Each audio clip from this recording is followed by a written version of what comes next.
Sound again? Can you guys hear me okay? What? Is it too loud? That was very funny. Okay, so we're going to start in about a minute, inshallah. So if you guys can just be seated. Can you start the lecture? Start the lecture. Is it recording? Awesome. All right, so I'll be going over the nuts and bolts with you guys. And the aim of this workshop is essentially to give you all the tools that you need to get to your destination. So like we said earlier, the theme this year is space and NASA, right? So when you're going to space, you need to pack immaculately. It's not like going to vacation. It's not like going abroad for the summer in the Middle East, right? When you travel, how many of you traveled this summer? Where did you go? Yeah, okay, so Rafi, Kashyap, and I were in the same neighborhood in Morocco, actually. Alhamdulillah. So if you go to Morocco and you forget your toothbrush, it's not a big deal, right? Because you can just buy one. But when you're going to space, if you don't have enough oxygen or food or water, you're dead. So it's really important to pack precisely when you're going out. And so the aim of this workshop is basically to have all the tools that you need packed into one workshop for your charity week. So first of all, finance. We're going to give you a finance cheat sheet, so you don't have to write any of this down. All the information will be on there. And this year we have 4 methods of finance, right? Collecting money. So it's going to be direct deposit, so that's basically collecting cash, going to the bank, submitting the cash through the Islamic Relief account, checks, online donations, and this year we've introduced texting, SMS donations, so it's really efficient. And basically, it's really important to get this part right. This is the most important, that's why we're going over it first. Because if you get it wrong, you have 2 options. You either go to jail or you go to hell. And that sounds like an exaggeration, right? Really positive there. But let me explain. So if you get it wrong, if you're collecting money, you accidentally send it to the wrong bank account, or someone sees a bunch of Muslim hijabis just with all this cash in the corner in a bucket, like they're going to be suspicious, because that's how it works in this country. Let's face it, right? So you don't want someone accusing you of stealing the money. You don't want to go to jail. Trust me, I don't have experience, but alhamdulillah. You really, really want to get it right, because if you don't, basically it's just way too high of a risk for you to take. And aside from that, it also has implications for the next world.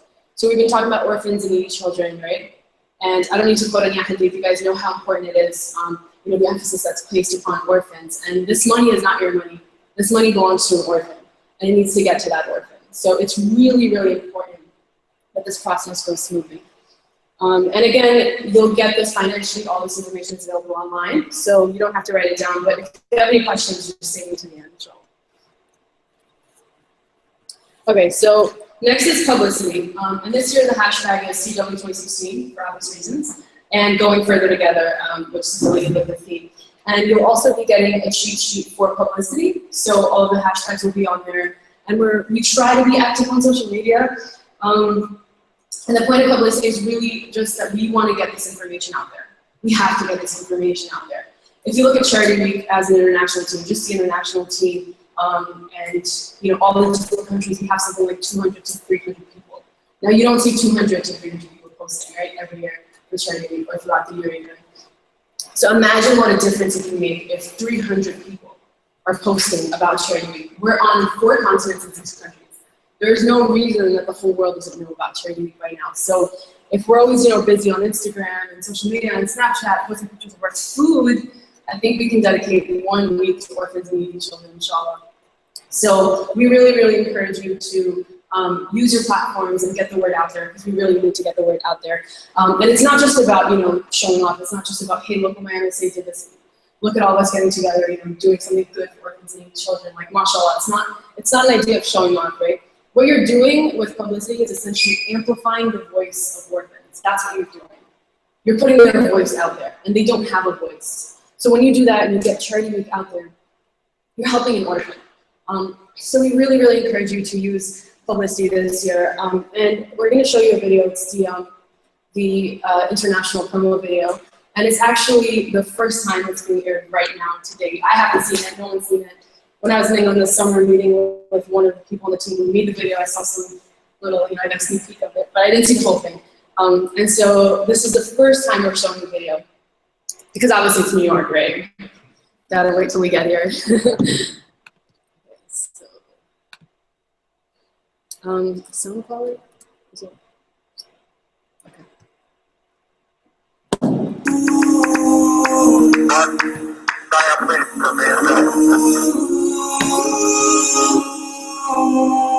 So it is not surprising that some would have us stay where we are a little longer. But this city, this country is not built by those who waited and rested and wish to look behind them. We have only completed a beginning.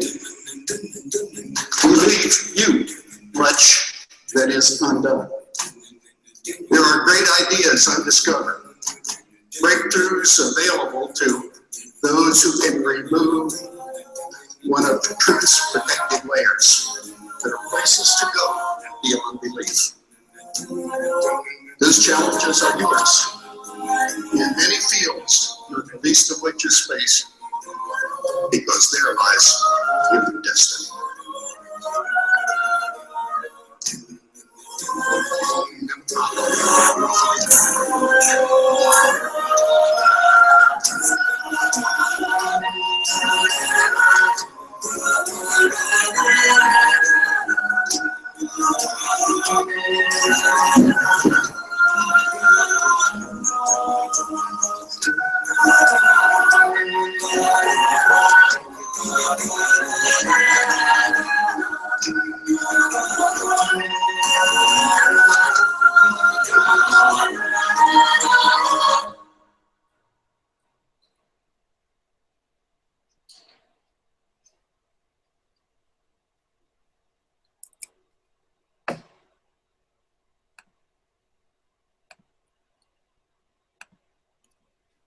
Okay, so that video was something like, what, 2 minutes? Less than 2 minutes, but SubhanAllah, you have a huge team behind this video that's working globally, year-round. They work for something like this video that you just saw.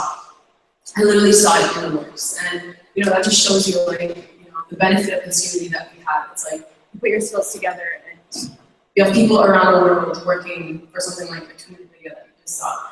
And so we encourage you to show this video, show it at your fundraisers, show it with your volunteers.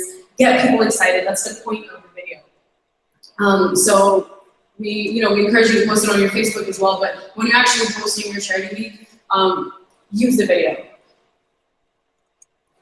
Okay. So next is the International Bake Off, and this year, for the first time, we have an international event. So that means Charity Week is held the same week, and for the first time this year, it's the same for all institutions around the globe, right?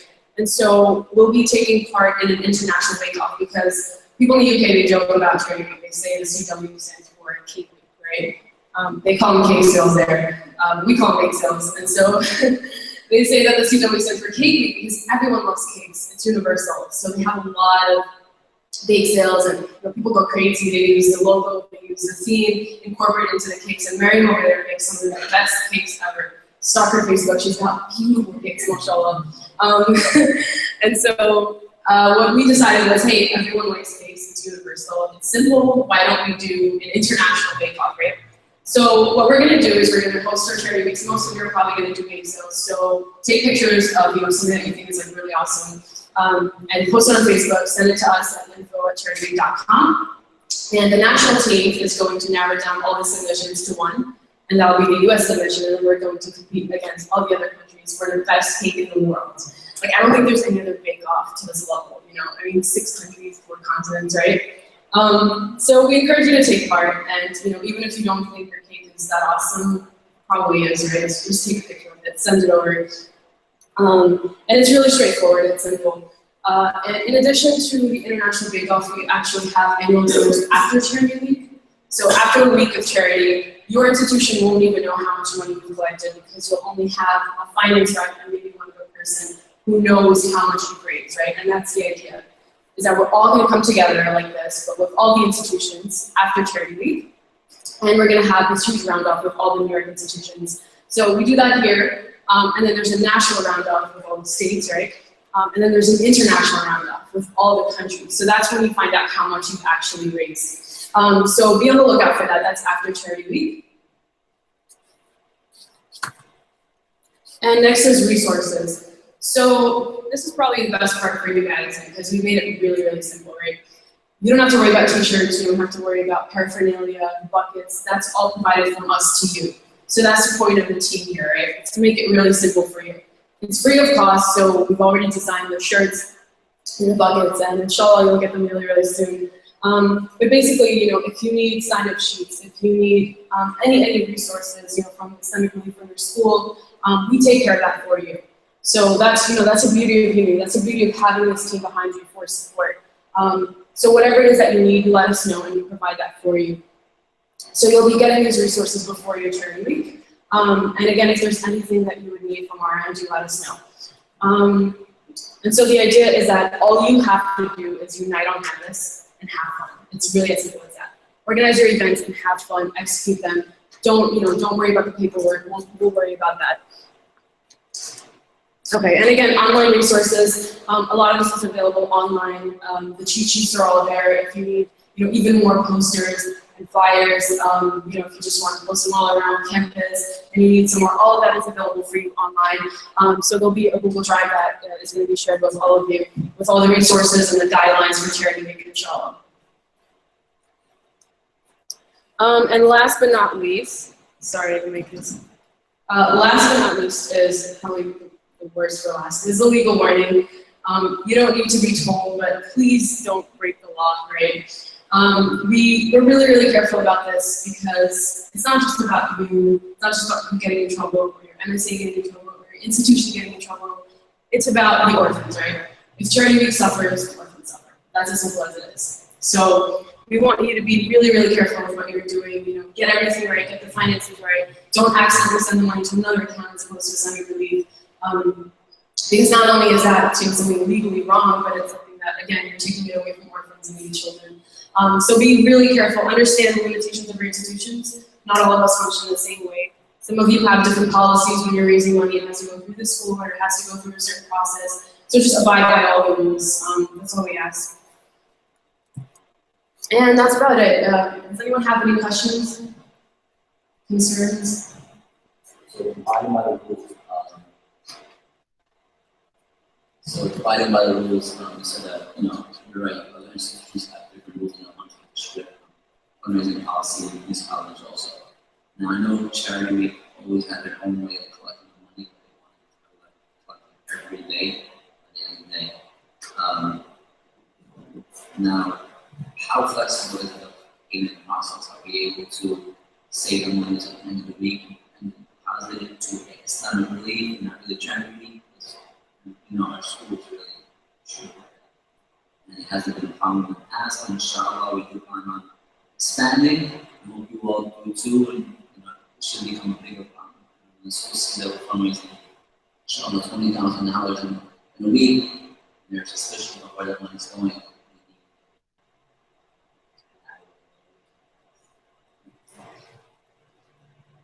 So that's a good question, and sometimes we face this issue with certain institutions because they're not able to count the money each day of the week, deposit each day of the week.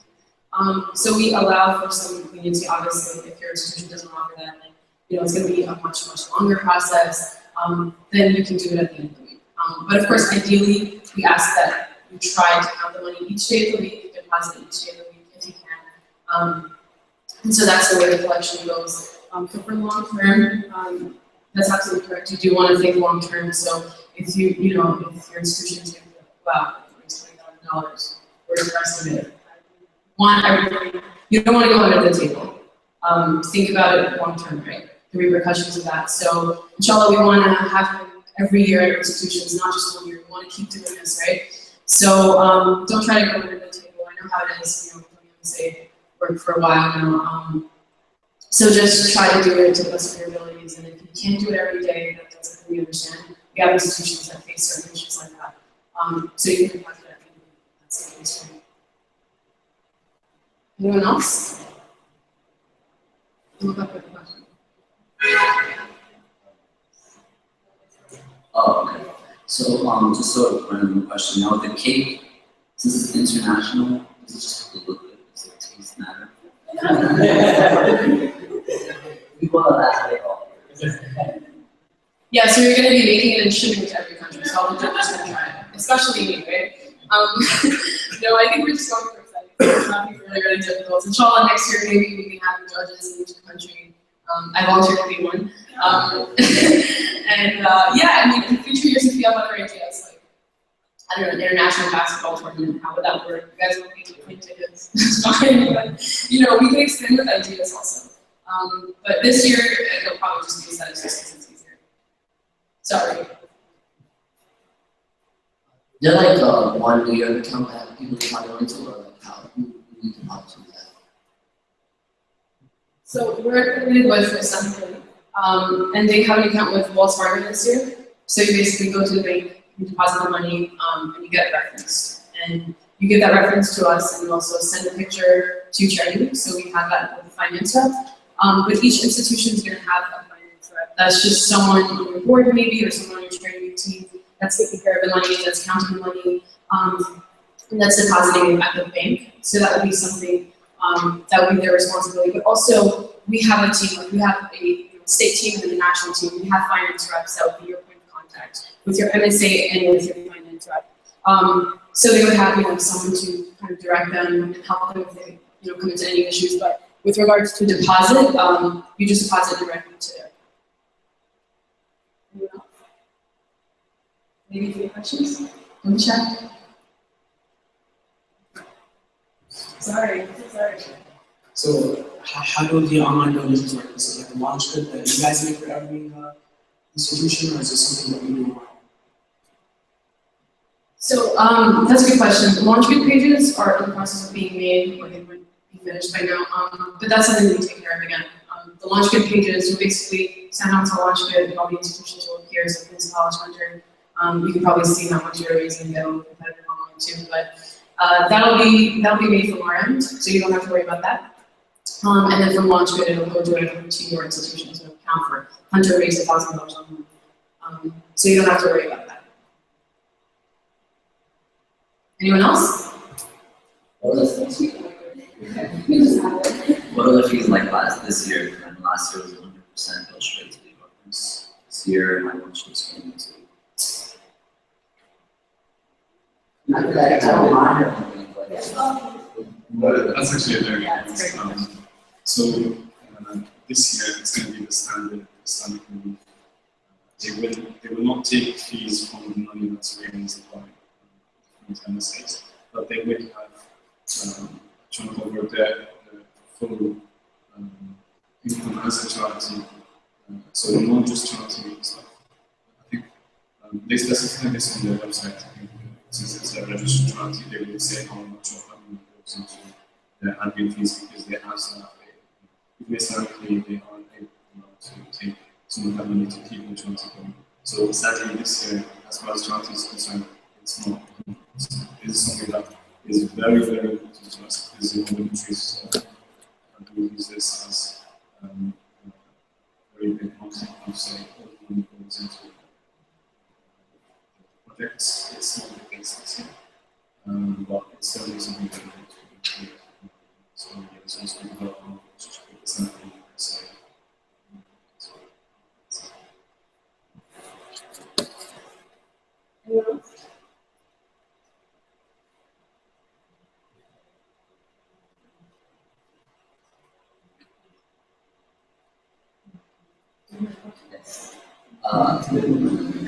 What other projects like this year? Do you guys have any projects in mind yet? Oh, so there's more.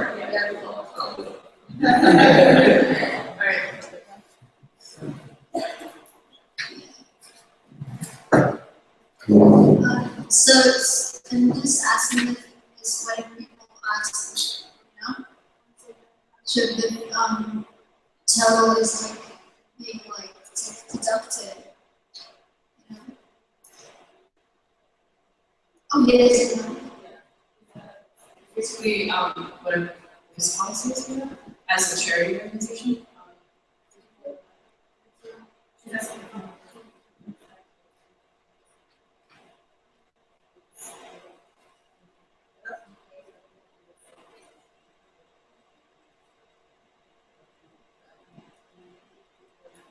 Yeah, I looked at this.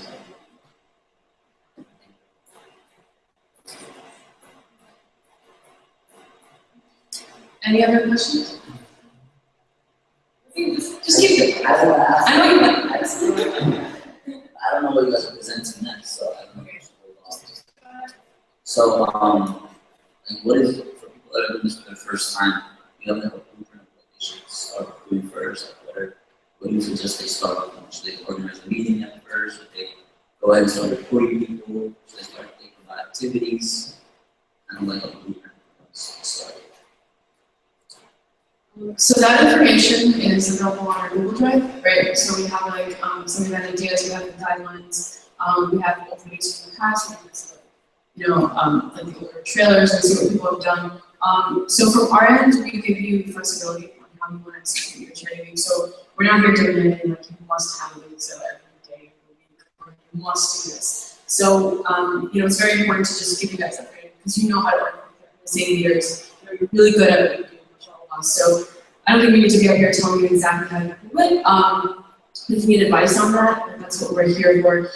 So there's not like a blueprint of exactly how you should do your charity week, but one of the traditions is, again, the bake sales and the bucket collections. That's something that people all around the world pretty much do.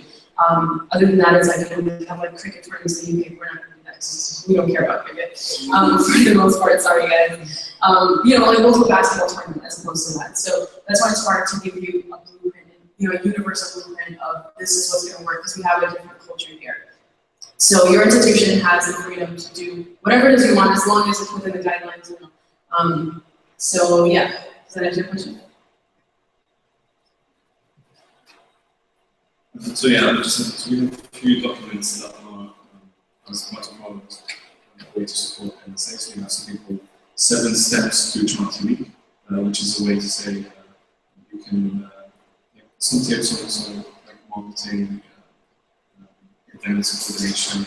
What we're trying to say to you is relax. Charity Week can be as simple as like having you know, an event hub, maybe as I experienced with. We have an events catalog, so it's a spreadsheet of different ideas on how you can raise money. Some of them are basics, for example, some of them are reaching out to a professor to do something crazy to raise money, some of them are like online, and how people post pictures of themselves as a baby, so your friends get to see your little pictures, and you say things like, what are you grateful for since you have parents, and like, you compare yourself about.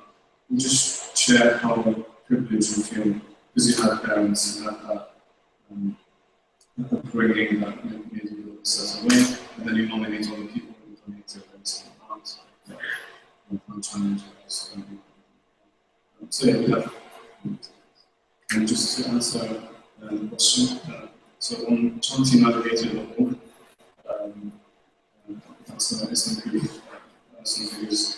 I believe the program expenses, so the percentage of the charity's total expenses spent on the actual programs and the services delivered is 87.2%. So if you raise $100, 87.2, not necessarily, as I say, but all of the money that Islam Belief gets, whether it's from reaching out to individuals also. One thing is $7 of it's going to go through. There's a detail on the rest of the amount on how much of it is spent on administration. Fundraising expenses also.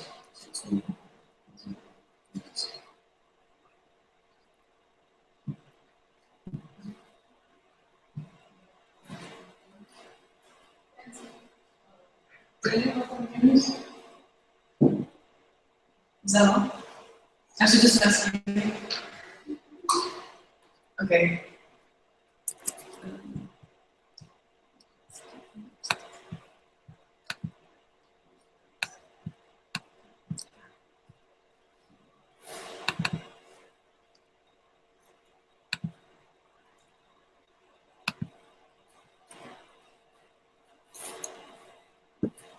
Okay, so next up is the project workshop, right? We just foreshadowed that with Wasim's question. And so the aim of this workshop is to get you to really understand in depth how the projects work, right? So what we're going to do is we're going to break up into 4 groups, and each of you is going to receive one project, and you have to defend this project. This project has to be your baby. You have to tell us why should you fund your project as opposed to your neighbors, right? Give us the reasons, give us all of the support, as to why your project should be the one that's funded this year. So if you guys can just, I should like say that to you.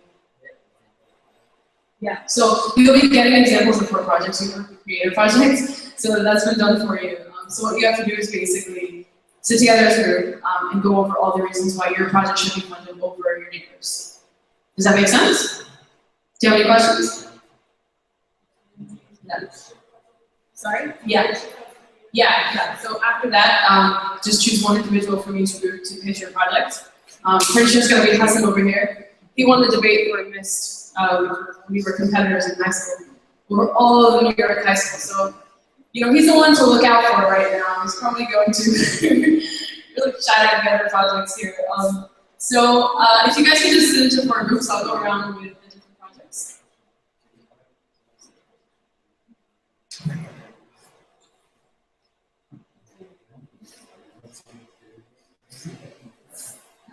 Here's your project.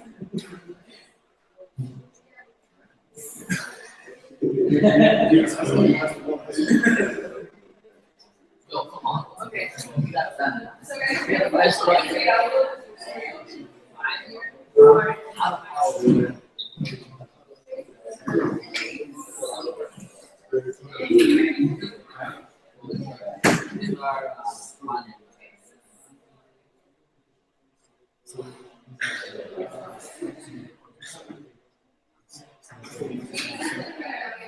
By the way, you have only 5 minutes to discuss this as a group. I know you're good with time limits, but.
So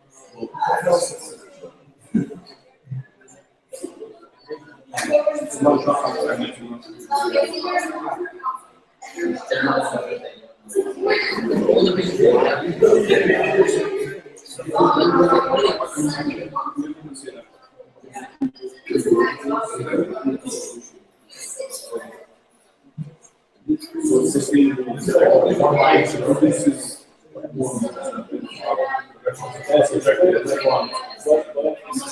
it.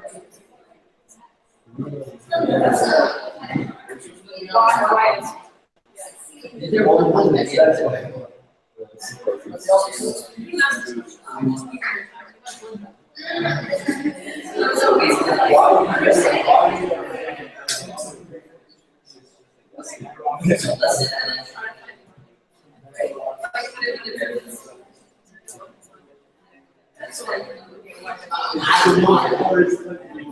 It is.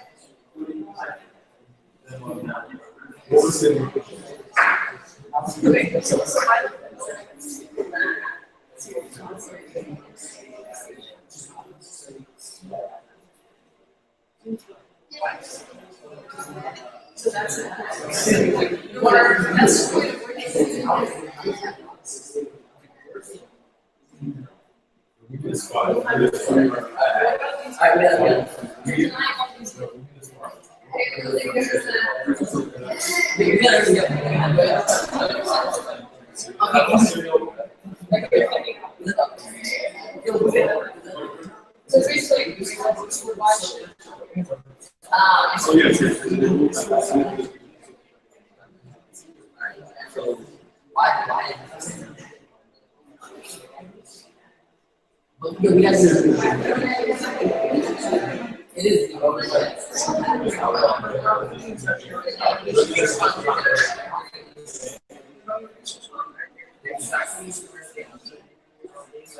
have 3 minutes.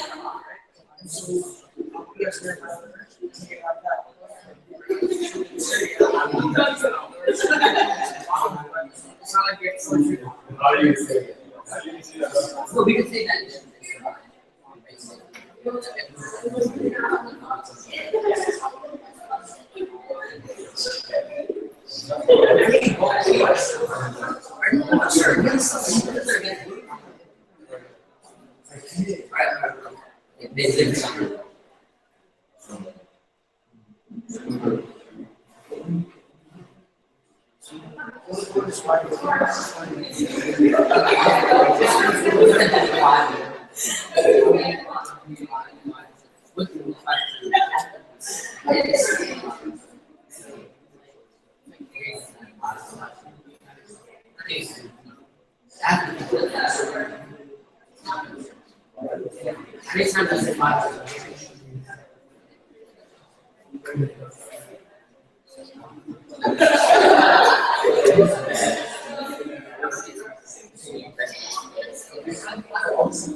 Okay, 10 seconds, guys.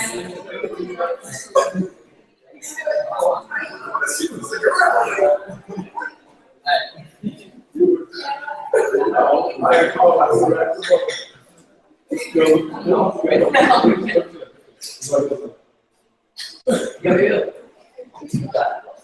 who wants to go first? Who wants to go first?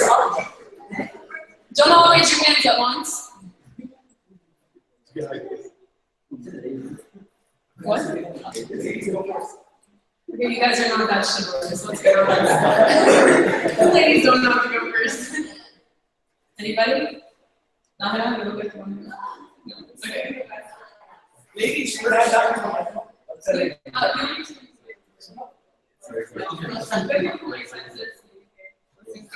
Hello guys. So don't embarrass yourself, okay? I don't have to stand up. Okay, so just a couple of things to start off with, right? I don't think it's constructive in this discussion to say like, oh, our region needs help more than this other region, or this region needs help more than this other region. In that way, we're sort of like quantifying the obstacles that these people are going through, and I don't think it's fair for us, living in privilege, to do something like that. Okay, I think the best solution and the best thing to do. No, let him go first. Okay, we'll get to that. No, don't get in a rush. I think it's just a matter of which idea itself, not necessarily the location, but like which idea would provide more, right? And at the end of the day, so our project is building vocational centers, vocational training centers in West. And just like some things that are even on the sheet, like 66% of people in West live under the line of poverty, right? It's the most dense, it's the densest, biggest open air prison in the world. 1/3 of the kids don't go to high school. And so I think that the best solution is to give them something that's sustainable. The best solution is to give them something that after the initial investment is gone, is going to keep working, right? And by rebuilding vocational centers in a place where children have to have double shifts for schooling, you're gonna give them not only jobs, and you're not only gonna give them, well, not necessarily jobs, but the ability to give themselves their own services. Instead of exporting these services to your nearby neighbor Israel, right? You're going to give them the ability to do these services for their own selves, right? You always hear government say, give jobs, and that's exactly what this is doing.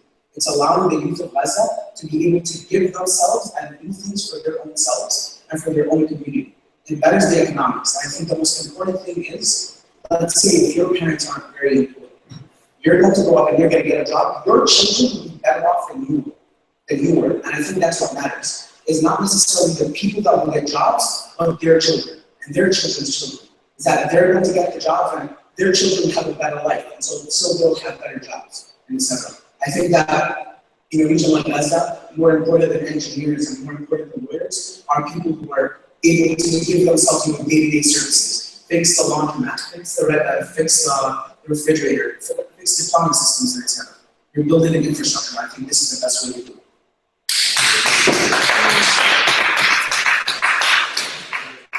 MashaAllah. Who wants to go next?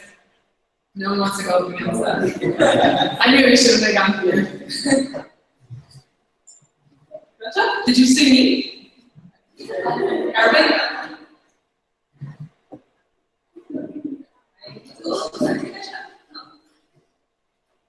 Michael, so our project was to provide free medical care for over 130,000 children in Syria.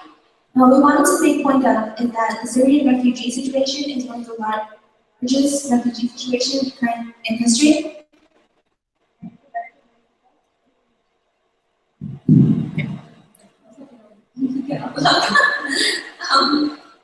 One of the largest refugee. So right now, approximately 4.1 million Syrian children have little access to healthcare, and this is due because of the combination of war and airstrikes by Russia and Assad and poverty. As a result, there's serious injuries. Now, if we take a step back and we think about if we go to the dentist, We go a little bit of anesthesia, we numb our mouths, and we do their work, and we leave, don't feel the pain. Whereas in situations in Syria, they have to do all their procedures without medical care, without antibiotics, without anesthesia, feel every single bit of pain. So what we wanted to do is that we wanted to do 7 pediatric centers that will benefit over 100,000 children, 130,000 children, and we're providing free healthcare. Korea, over 50% of the medics have left. Danger. So those that remain have to charge in order to survive, and as Koreans can't afford their own healthcare. So we want to do free healthcare because it all costs money. And providing medicines include antibiotics, antibiotics.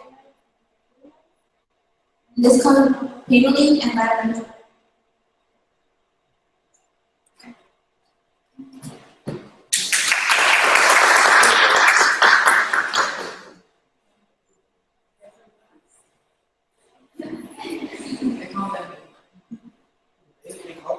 Said the best for last. I cannot hear a second of the word.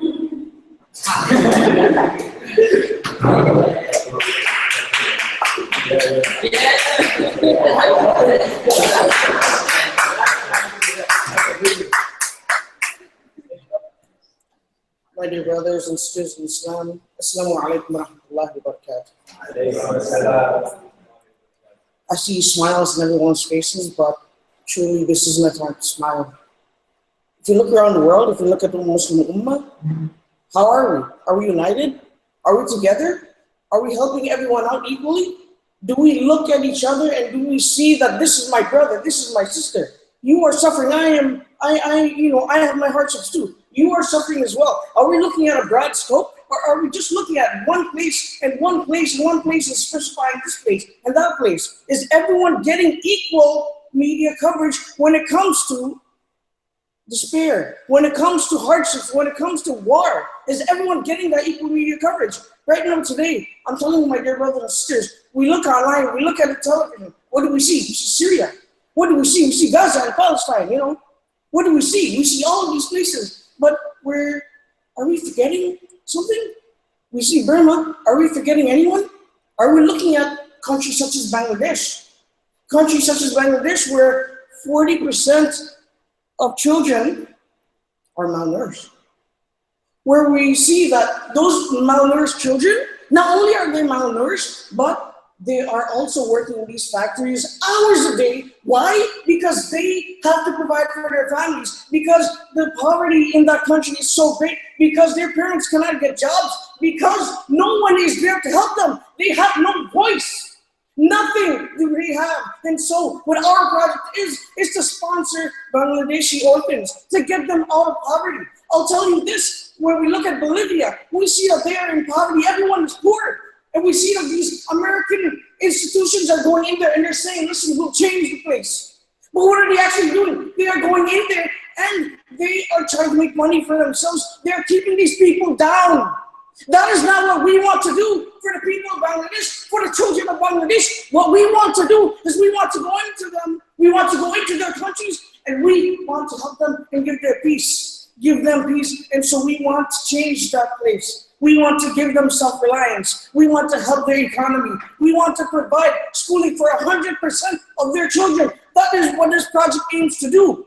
What we aim to do is give their children 95% of their children education. Why? So they can learn, so they can grow, and so they can make the economy better for themselves. My dear brothers and sisters, give them health care. We plan to do that with this project. 100% health care. My dear brothers and sisters, they're living in the streets.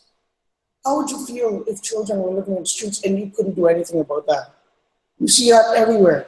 But you know what? We can make a start here, and we can give housing to 90% of those children. Inshallah, my dear brothers and sisters, let's not forget about the forgotten country of Bangladesh. Assalamu alaikum.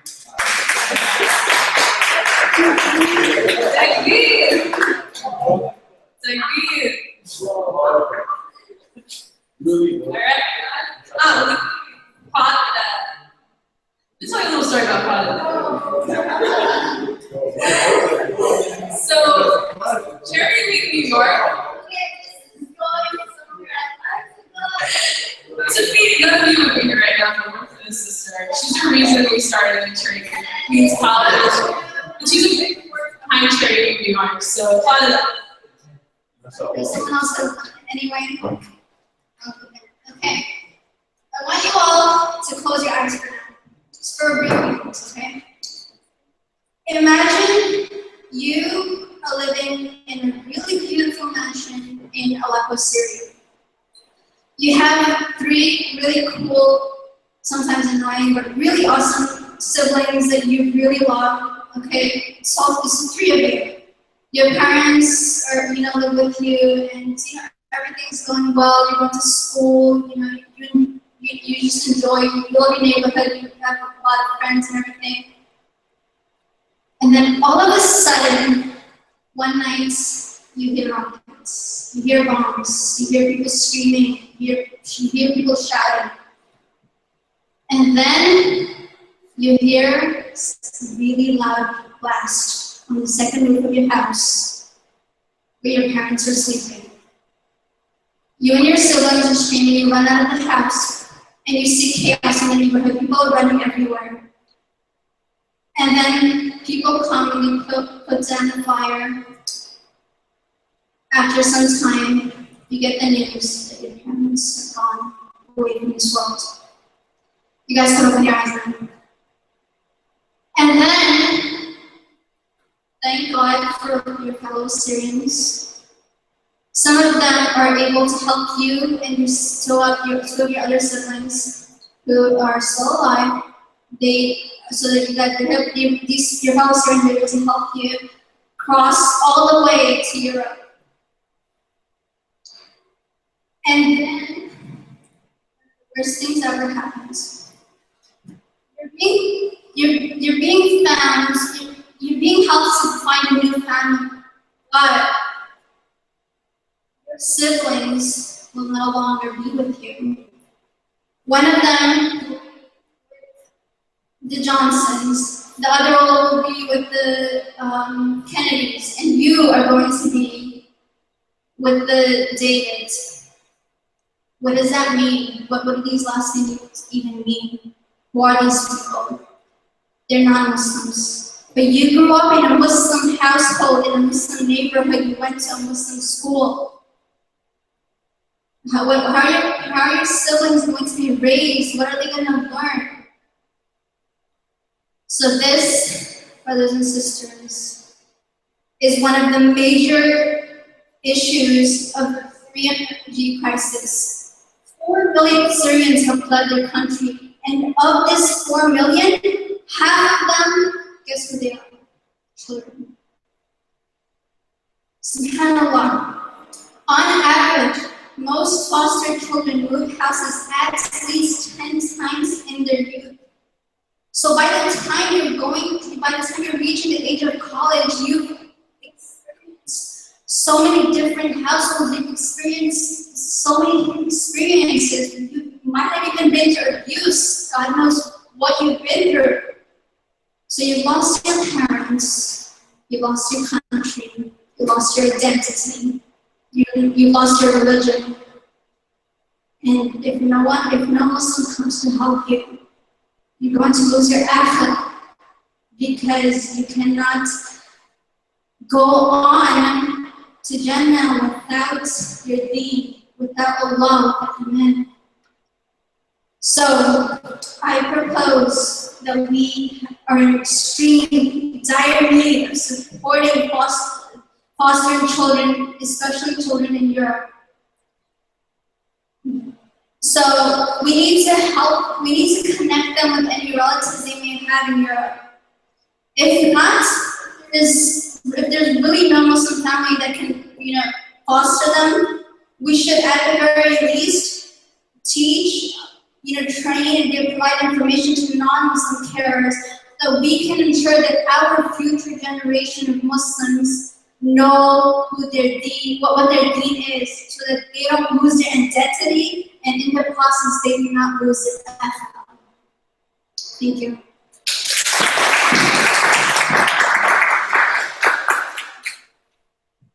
Welcome everyone. Really good pitches. And one of the brothers said it right. It's not a good thing to actually have to have this conversation. It's not a nice thing to have this conversation. And it highlights the absolute necessity and need of what we're doing, right? So this is more the projects based on children that we're talking about. Well, let me tell you something, brothers and sisters, you do not have to choose. From these 4 projects, you do not have to choose. You don't. You know why? Because all 4 of them, inshallah, Allah's will, they will be funded through charity. You don't have to choose. And the only reason that you do not have to choose is because you're doing this together. Whatever you raise here in New York, whatever Boston raises in Boston, whatever California raises in California, whatever Chicago raises in Chicago, whatever the UK raises, whatever Germany raises, whatever Qatar raises, whatever Australia raises, whatever everyone raises will go towards all 4 of these projects, inshallah. Because you do not have to pick. And you don't have to pick because you work together. Because we put them over us. We put Islam over disunity. That's why you don't have to pick. So when we're talking about the children of Gaza needing the actual aid of being able to help themselves so that they're not relying on someone giving them money afterwards so that they can look after themselves, and not just themselves, their families, it's there because you guys did that. Because you guys are going to do that, inshallah. When you talk about the children in Syria, and this project by the way is in Aleppo and Idlib and one of the regions which I can't remember off my head, but this is deep inside Syria in the middle of the conflict. In the middle of the conflict, we've seen countless videos of children in this area. The most recent one was just a few weeks back of a little boy Amman who lost his brother. We saw the video. We all watched that little boy sitting in that ambulance. He put his hand to his head, he looked at his hand as if it was just, something small on his head. Like it was just, oh, look, the water on your head. It wasn't. And then he wiped his hand. My heart broke, my heart broke. It broke.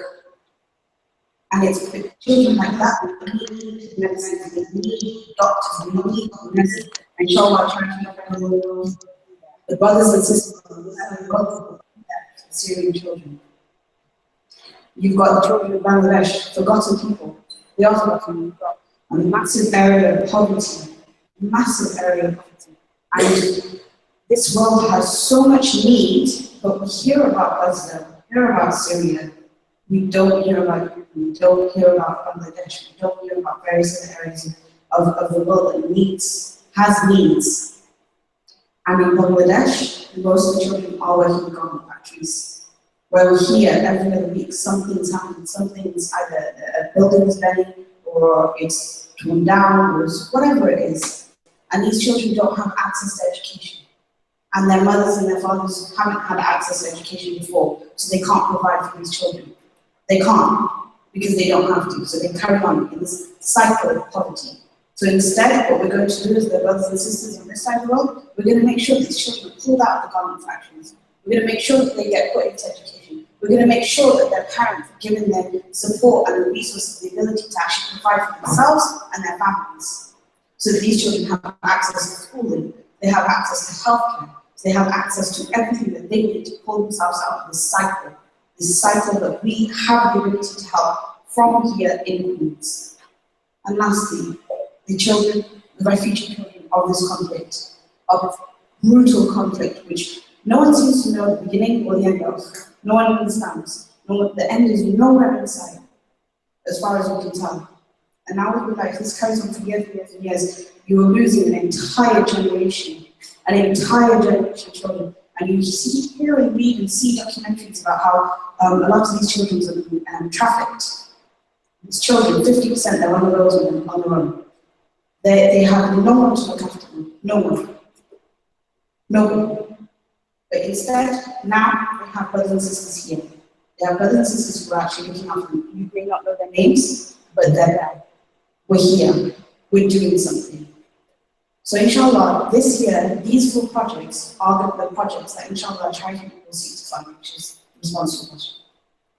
The reason why we decided to do it this way is not to pit one against the other.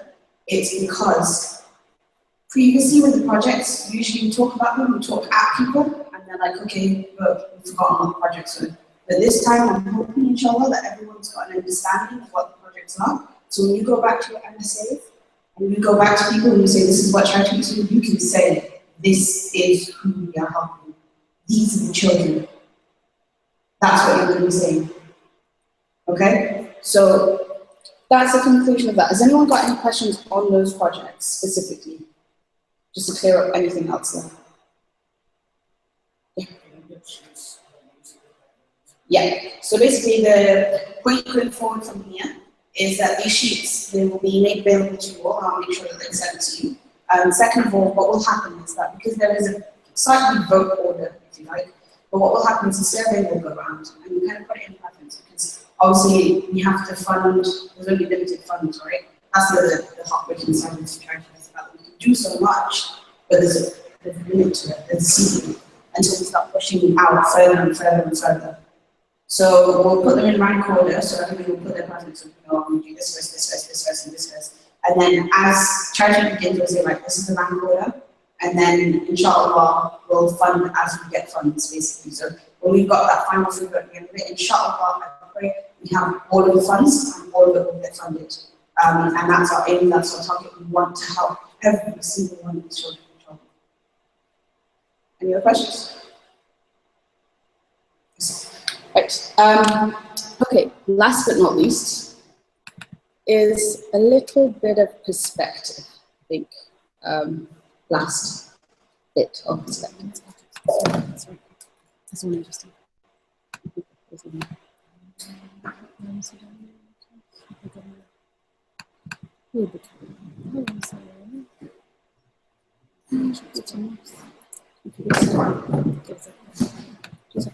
Sorry guys, 2 seconds.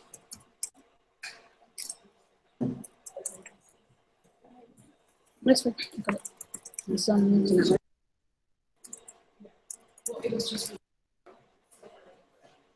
It will be put on. So it's on private at the minute. So I think they wanted to make a last couple of changes or something. I have no idea. But it will be there. Tonight, hopefully, inshallah. So they're literally, I think Hamid is the brother who's sorting it out. So I was speaking to him just a little bit earlier. He said he's working on it. This one.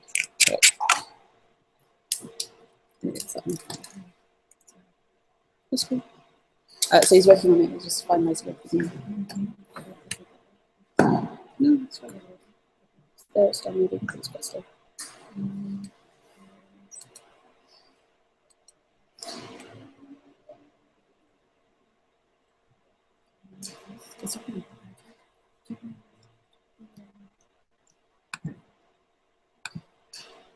No, it's not there.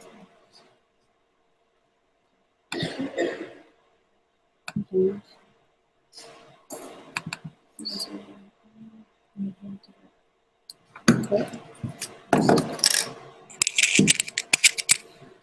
It's not rocket science. It's not rocket science. Look how you say that. It's not rocket science. Okay. There we go.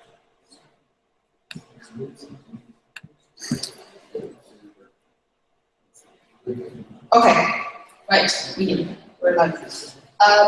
So charity projects, we just kind of discussed what the projects are. Sorry, this will be 10 minutes and then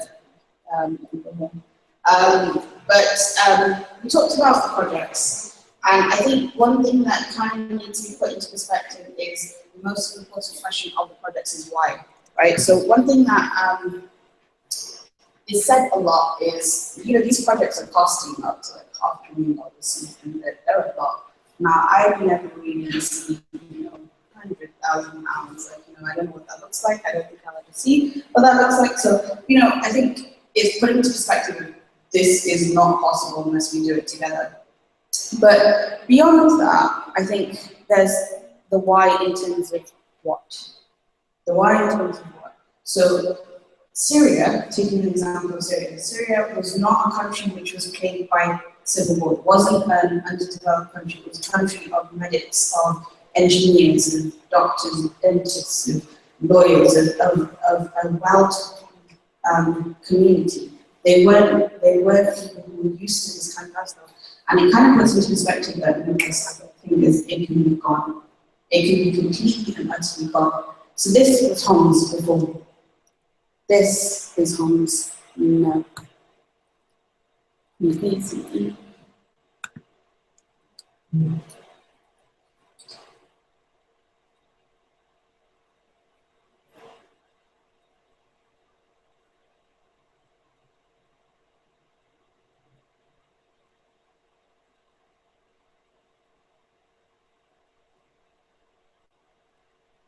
These are people's homes.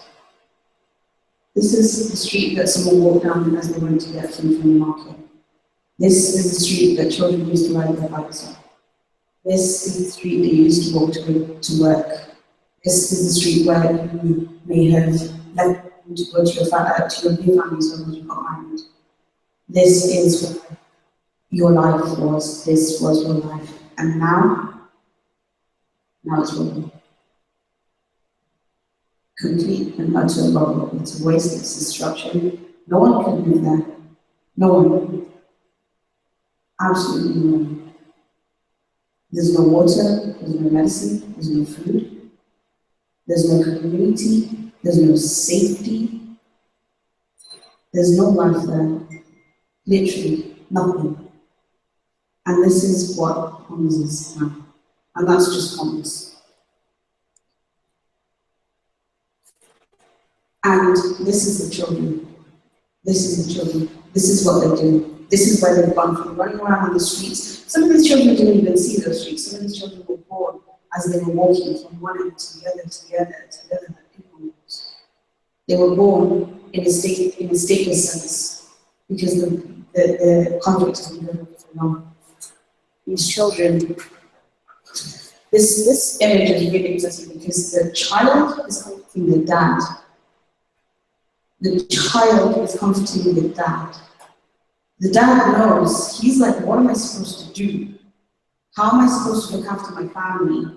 How am I supposed to make sure that my children have somewhere to go? How am I supposed to safeguard my children's future? How am I supposed to make sure that they get an education? How am I supposed to make sure that if they fall ill, they have a doctor to see? How am I supposed to do this when I can barely feed them? That's what I see in that picture. And that child, unfortunately, is still innocent. He doesn't quite know. But then there are children who know, I want to stop walking. Why are you walking for so long? I want to go home. I want my room. I want my bed. I want my mom. I want my dad.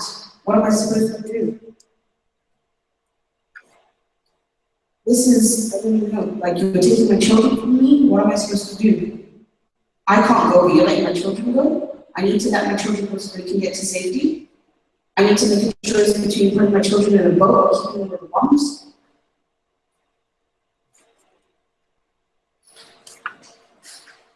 And this is, I don't know, like this, I see a lot of videos on Facebook. I think on Facebook you can get very muted to the effect of the crisis. But this is surgery by mobile, a light on a mobile, a torch.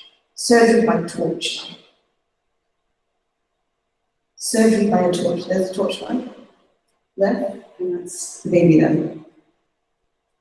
No anesthesia, no light, no nothing. And this is the conditions that they are working under. This is their reality. They have nothing.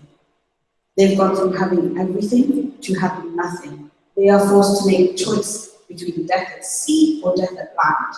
Death at sea may be a choice, maybe a chance of survival. Death at land may be a chance of survival. What do you do? Get to the other end and suddenly everyone's like, oh, you're the enemy, what are you doing here?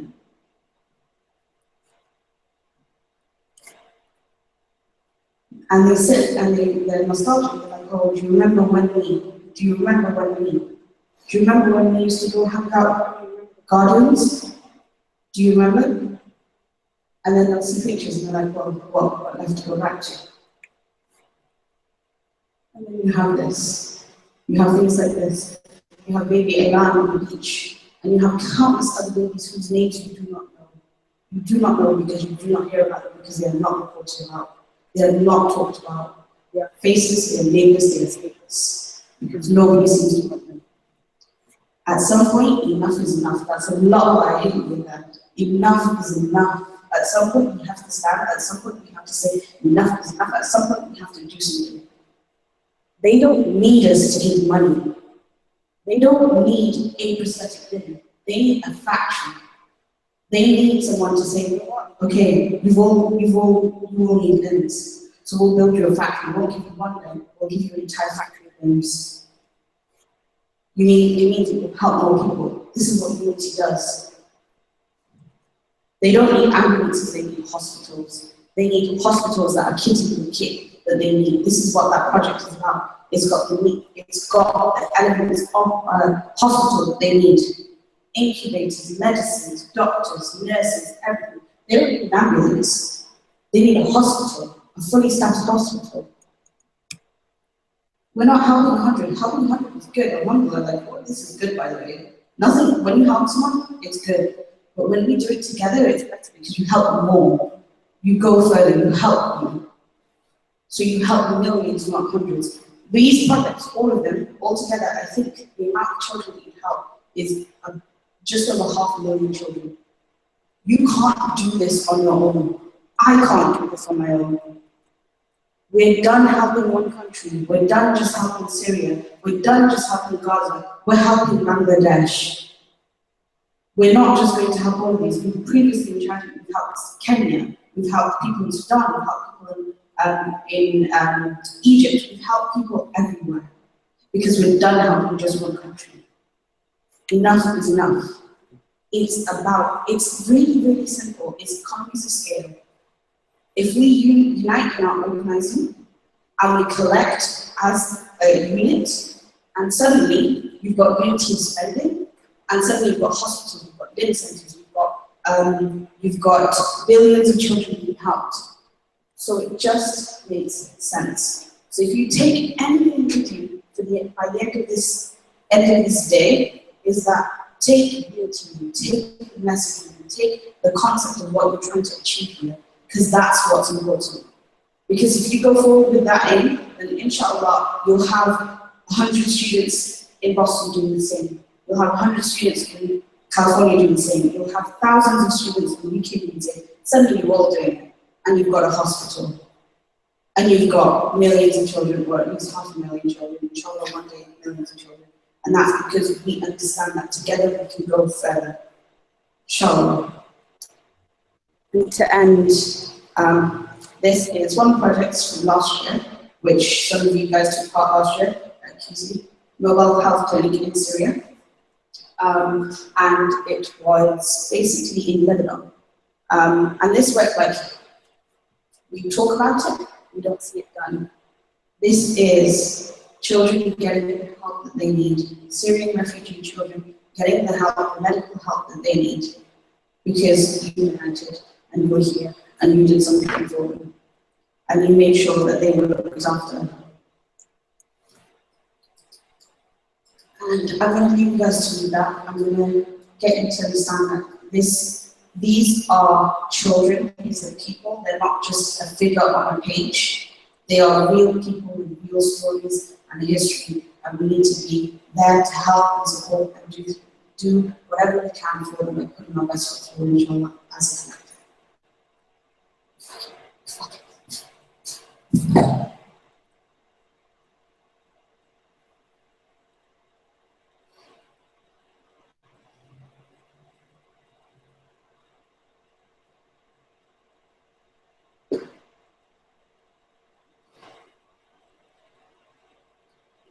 Okay, to end, any questions, comments, concerns, anything anybody wants to add? No? Jazakallah khair for having us. Jazakallah khair for listening to me. Anything that was not right, anything that was wrong, sorry, was from me. And we'll give it to God and inshallah you guys have the best friend week ever. And it's all good and it's all fun and you get to help 500,000 children, inshallah.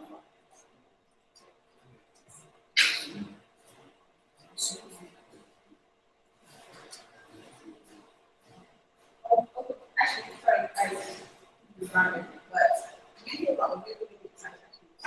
First of all, really exciting.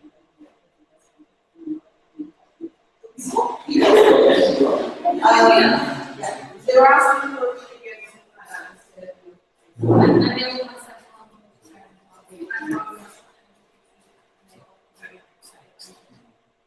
yeah, this is it. Okay, so you guys mind?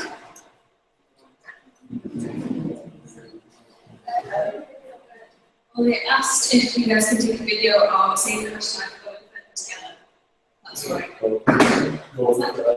Going further together.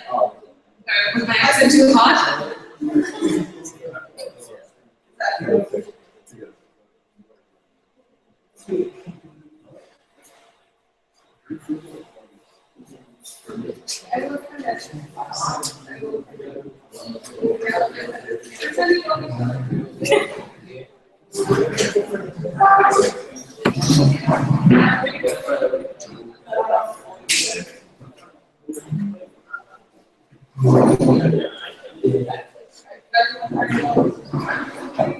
Yeah. Actually, go that. Oh, yeah. Guys, look, I'm going into the wall.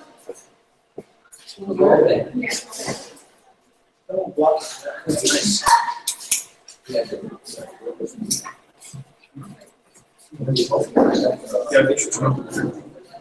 Is it chocolate? Can't be saying what's over. So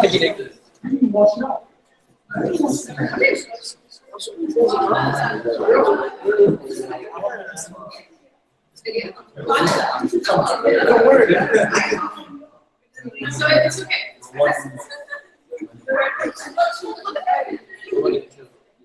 No one can see your British accent. Come on. Was it there?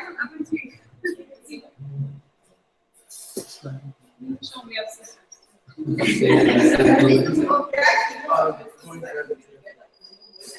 And for every single event in the UK, Every single event there, every single one here too. Is that coincidence?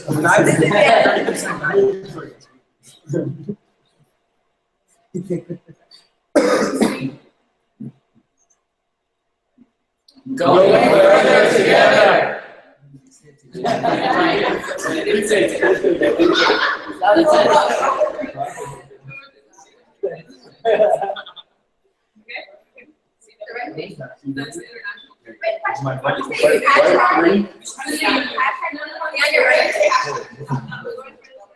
Or you can do this.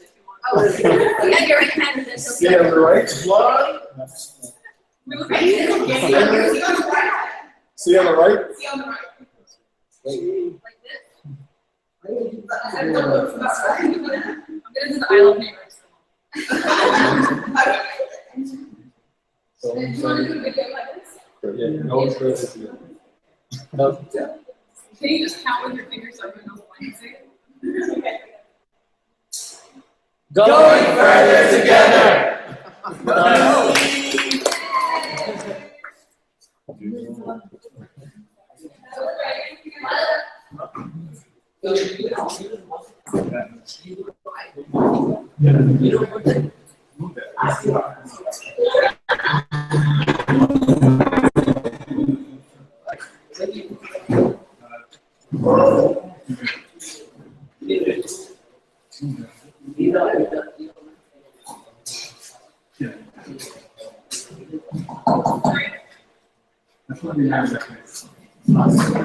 Alright, Jazakallah khair everyone for coming. We just want to give a big shout out to Miriam for coming all the way from the UK. And Wasifa and Islam for coming from Boston. So, let's go. Flowers.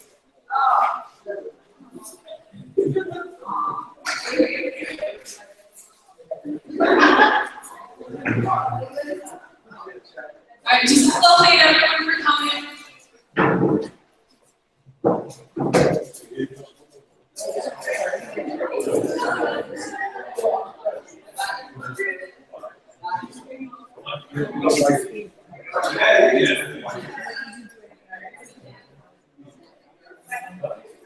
A little bit.